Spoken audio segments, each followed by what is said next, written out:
If you listen to leaders across Europe today, there's one message that seems to repeat again and again that Europe, in order to prevent it, needs to prepare for war. This is our 1937 moment. That's why we are preparing for a conflict with Russia if it comes to it. Moving from a post-war to pre-war world. But if you look beyond the speeches, the reality of whether Europe is actually prepared to face Russia is much less clear. Some parts of Western Europe are just starting to crack open one eyelid, but by and large the effect is still that they're sleeping. My guest today has been studying Russia for decades, and so we'll break down how real and how imminent the Russian threat actually is, how prepared Europe is to face it, and how the calculus changes with the US increasingly out of the picture. Russia wants to erase those lines and correct those mistakes. It does want to exert control over its former possessions. Politicians have got away with, for so long, with saying that the problem is urgent and something must be done about it, and then not actually doing anything about it. Now, if you care about geopolitics, and I assume you do since you're listening to this, you should really have a source that helps you filter all the noise from the stuff that actually matters. And that's what you get with my newsletter, Station Zero. In every edition, I break down 3 geopolitical stories that actually matter, but that most people fail to notice, and I explain why they matter and what will be their impact. It's completely free and you can find the link in the description. And a quick reminder that the corporate partner is Conductor, which provides software for crisis exercises for everything from cyber threats and supply chain security to hybrid warfare. Alright, so there are really 3 questions that answer whether Europe is ready for war, and on which there's actually a lot less agreement than it might seem. First, it really depends on to what extent do we consider Russia to be an actual imminent threat to Europe. Because while today most European leaders and experts probably agree that Russia is a threat, there's not actually an agreement at all on how big of a threat it is, and on what Russia could and would actually do and when. If you just look at defense spending and take an example of Poland with 5% of GDP in military spending on one hand, and Italy with 1.5% on the other, their assessment of the actual threat and its urgency is clearly very different, as proven by their actions. But even among experts, there's not really a consensus on how grave or urgent the Russian threat actually is. In the interview, I try to contrast the views of my guest with one of the people that I respect the most when it comes to Russia, Marco Galeotti, who both have deep understanding of Russia, but they come to very different conclusions on what Russia might actually do or when. Second question is whether the level of European preparedness matches to how big of a threat do we consider Russia to be. And there's not really much agreement there either. Because while no one really thinks that the situation is ideal, efforts to boost defense spending are happening across many European countries. But it's not clear whether it's enough. And even among experts, the opinions on how vulnerable Europe is range on a pretty broad spectrum from everything is doomed on one hand to actually Europe is already a lot stronger than Russia on the other. And finally, there's a third question of to what extent is the US still in the game?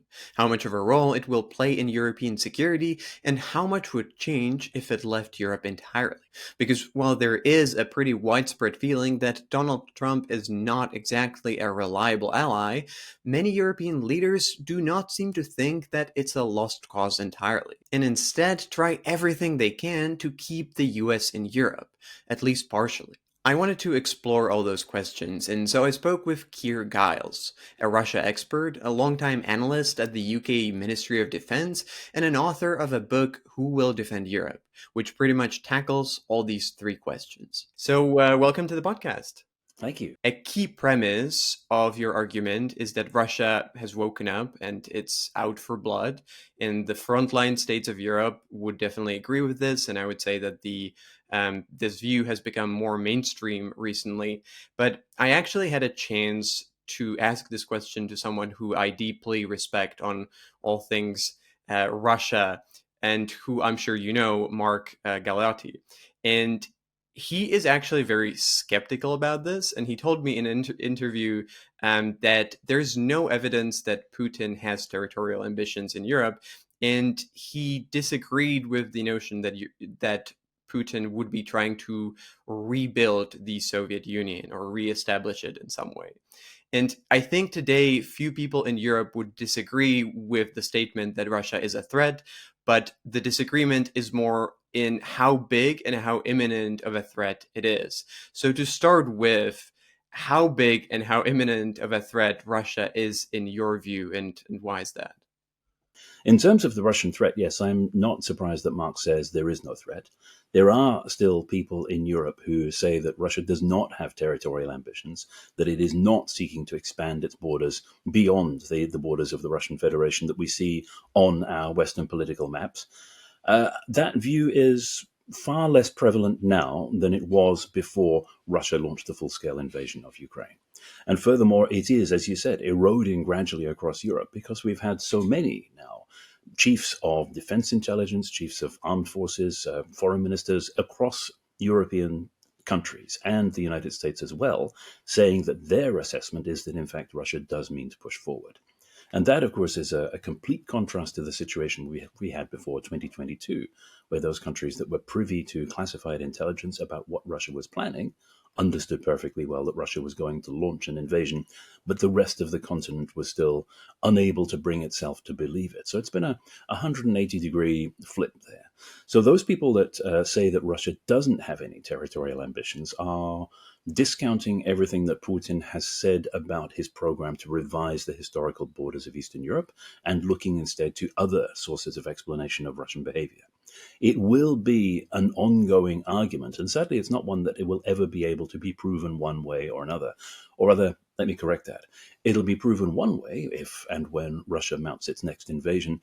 It will never be able to prove the negative. If Russia does not, then we can never tell if it never intended to in the first place or simply didn't convince itself, as it did with Ukraine, that the time was right to make its next move. So can you talk a little bit more about your assessment and what leads you to think that Russia is in fact planning, or if it would be able to, it would invade Europe? Yes, two very different things there, of course. Is Russia planning, and would Russia be able to, and when, of course, might it decide that the time is right?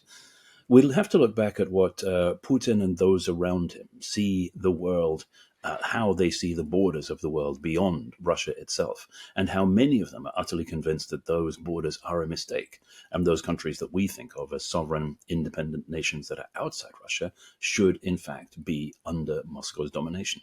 And we've seen this, of course, as a creeping program that's evolved throughout the whole of the post-Soviet period as soon as Russia felt it was strong enough to move. That's, of course, the criterion that determined when they made the full-scale invasion of Ukraine. It was when they thought they were ready. Of course, they were wildly wrong about that because they believed their own propaganda about what Ukraine was and who Ukrainians were. But still, the point was, it was the end point of a long build-up of Russian military force. And then they thought the force was ready to use, so they used it.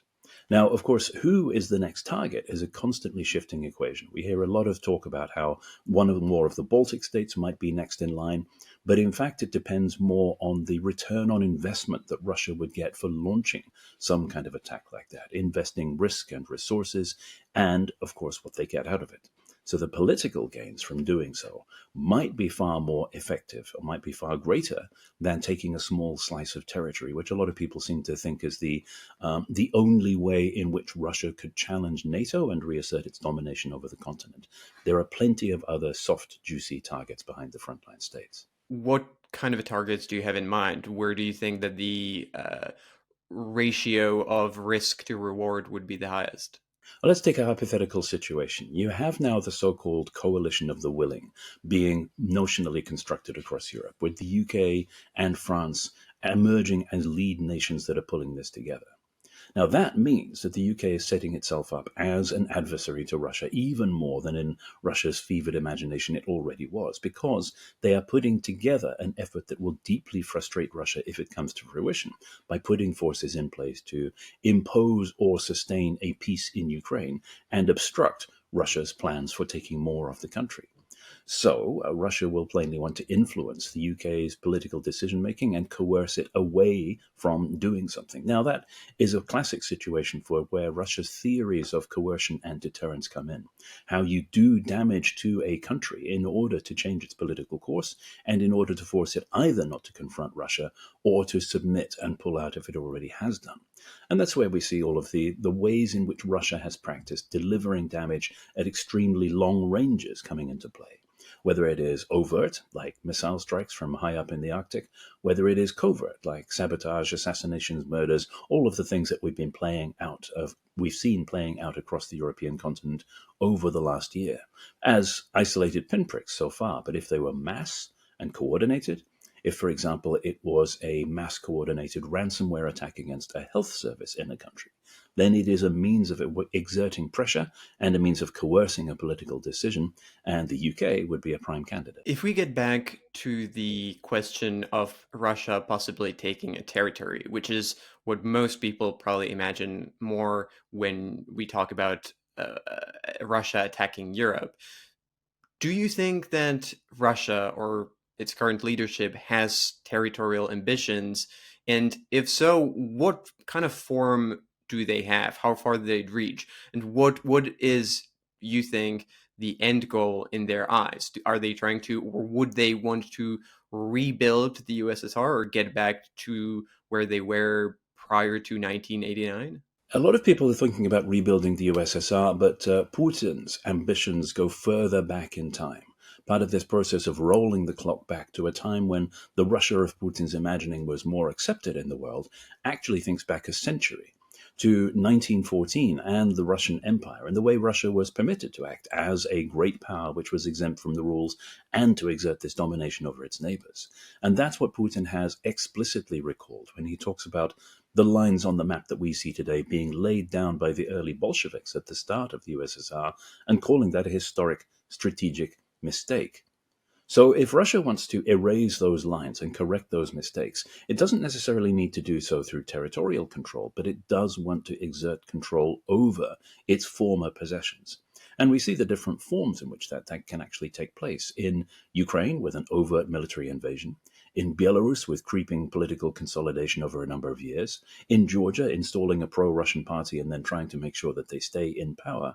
All of these are different ways in which Russia can exert that control over countries far beyond the lines on the map that we think of as permanent. Another factor that Mark mentioned as an argument against the idea that Russia might invade Europe is that, in his view, Putin still wouldn't dare to attack NATO because he argues that Russia does see NATO as a capable alliance that would actually fight back. And the argument that or evidence that he poses to back that is that if that wasn't the case, then Russia wouldn't be so mad when other countries join NATO, because then it sees them as harder to access or more defended.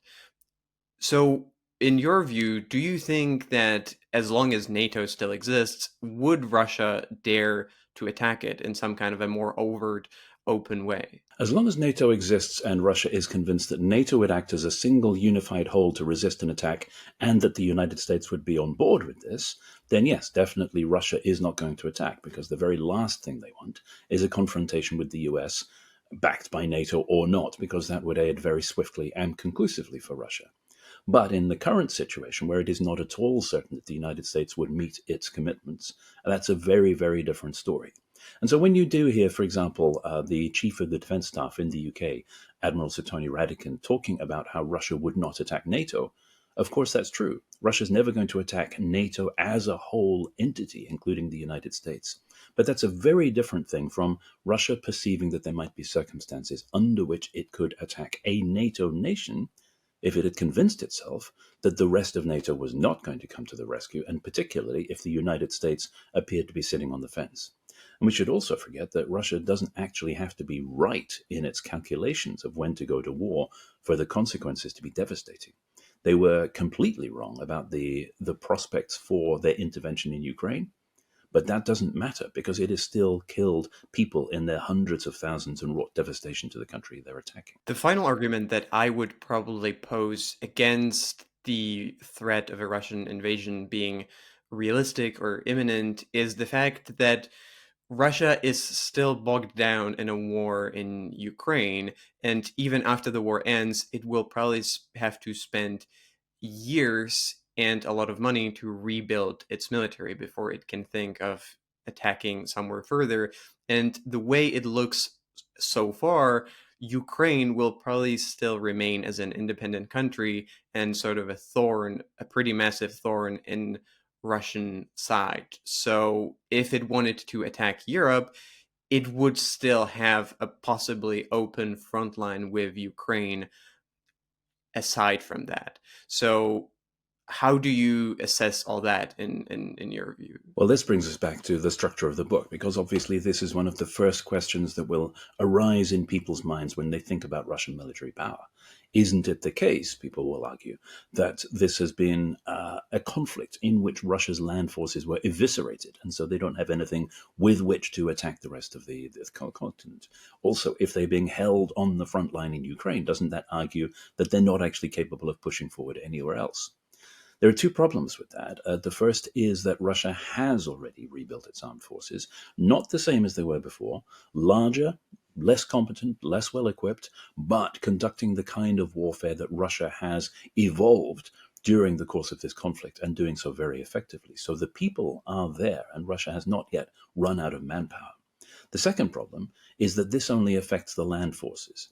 Russia's other means of delivering damage at exceptionally long distances, like the Air Force, like almost all of the Navy, if you discount that self-contained theater of the Black Sea, the nuclear forces, they're all still intact. And that is the primary means by which Russia might seek to fight another kind of war against another victim. So all of those arguments about how the Russian land forces were taken apart comprehensively in the early stages of the invasion of Ukraine are absolutely correct. The problem is that's not the whole picture. And the fact that Ukraine would still probably be there posing a threat to Russia in case it wanted to open another front line somewhere else, because Ukraine then might take the opportunity to take back its territory if Russia would be distracted with another war somewhere else. It's not impossible, but it does require a combination of circumstances that are a good outcome for Ukraine, which is very different from what we're seeing at the moment, with both Russia and the United States looking to impose conditions on Ukraine which would actually preclude that and, of course, work to Moscow's favor. So that is an unknown at the moment, unlike some of the things that we can actually determine in terms of Russian military power. Just a quick break here to let you know that the corporate sponsor of this podcast is Conductor, which provides software for crisis exercises for everything from cyber threats and supply chain security to hybrid warfare. Thank you, Conductor, for sponsoring this podcast. And now, back to the conversation. And in terms of the Russian military power, to maybe rephrase your words to understand a little better, basically, you think that despite the Russian losses in Ukraine, both in manpower and equipment, the experience from leading a full-scale military conflict is so significant that it makes up for the losses that it incurred in Ukraine. Well, first of all, the losses, as ever with Russia, are not the most significant factor. Russia has fallen back on its traditional methods of it, sometimes treating human beings, people that you've brought into the forces, as the most expendable military commodity. And this is a model of warfare with which Russia has shown it is still perfectly comfortable. But it is the way in which tactics have evolved at a very basic level. It's the way in which Russia has practiced its means of attacking attacking a country that are the most significant. They went through a long period of operational testing of their systems and of their weapon systems in Syria beforehand, but now they have had 3 years to evolve these further, to move on rapidly in terms of, for example, drone technology, to figure out what works and what does not when rolling forward and trying to take territory. And that is what NATO forces would now have to face. A force from Russia that is actually skilled and practiced in the kind of warfare that they have found most comfortable fighting. Do you think that Russia can afford all that in terms of economy and financing, rebuilding, expanding the military, and possibly waging another war? The answer from defense economists and economists who have habitually proven to be right in the past is no, they can't, but they don't care. There's no doubt that there's going to be serious, permanent, long-term damage to the Russian economy as well as to Russian society as a result of this war, but that hasn't stopped Russia pressing on regardless. And that's just another way in which, when assessing success or failure for the Russian state, we shouldn't place too much weight on those factors which would be catastrophic for a Western liberal democracy, but actually Russia can live with reasonably contentedly. I think we've sufficiently established the threat, and I've posed all the counter arguments that I could think of. So maybe let's talk about the problem of what you call Europe being a sleeping continent. And that has actually become a very common phrase, the sleeping Europe, recently. But I think even though I've used it many times, my issue with it is that it's quite vague when we use it, especially since there have been some real changes in many areas in how we talk about Russia and how we maybe think about Russia, and sometimes in what we do about Russia in terms of how we prepare for the threat. So it's not like nothing at all has changed in the past 3 years, but the question is probably more whether it's enough or whether we're at least getting there. So maybe to turn this question around, what would a Europe that is not asleep look like in your view, and how far are we from that today? Well, the phrase sleeping continent isn't just vague, it's also extremely unfair because there are parts of the continent that have now comprehensively woken up or never closed their eyes on the problem in the first place.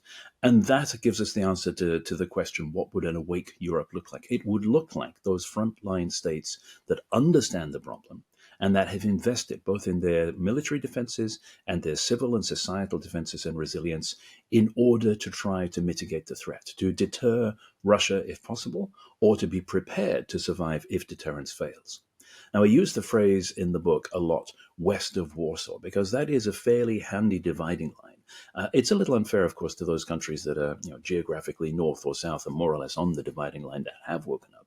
But as a general rule, those countries of Western Europe are the ones which have pretended that the problem is not there and now are faced with the task of rebuilding defenses that have been reduced to irrelevance. And that is, of course, again, not just the armed forces, not just defense industry. It is civil society being prepared for armed conflict. It's civil defense, it's resilience, it's making sure the economy can continue to function when Russia is trying to stop it, and so on. In all of those respects, you might argue that some parts of Western Europe are just starting to crack open one eyelid, but by and large, the effect is still that they're sleeping. I think that maybe deserves a closer look if we look at west of Warsaw and look at the big three major Western European powers, Germany, UK, and France, which in any kind of conflict would probably play a major role. And whether they're prepared and whether they're willing would play possibly a decisive role. So maybe if we start with the UK, I think since the start in Ukraine, UK has been pretty active. It has been very unwavering in its support for Ukraine. And I think that the language, the rhetorics that we've heard from the UK do sound like the leadership has woken up. Would you agree with that, or what is your assessment? It's very true that the UK did take the lead, and that's not just after the full-scale invasion of Ukraine, but even before it, when other countries had written off Ukraine's chances and were thinking at best of supporting Ukrainian forces in some kind of guerrilla operation in a country that had been totally overrun. It was the UK that was pouring in weapons to try to hold back the Russian advance. And after that, of course, taking the lead in terms of persuading reluctant other coalition members that it was okay to support Ukraine in its fight against Russia, providing the lead in terms of, for example, long-range precision-guided strike, main battle tanks, even getting the F-16 coalition started despite not operating F-16s. So on the one hand, yes, the leadership function was there. The right words were being said. But, of course, that couldn't last because at the same time, there was not the willingness domestically within the UK to actually spend on replacing what was being given to Ukraine in inventory. So handing over to Ukraine vast quantities of military equipment, but not actually replacing them. So the UK was one of those fighting forces which was effectively weaker after 2022 than before, rather than stronger.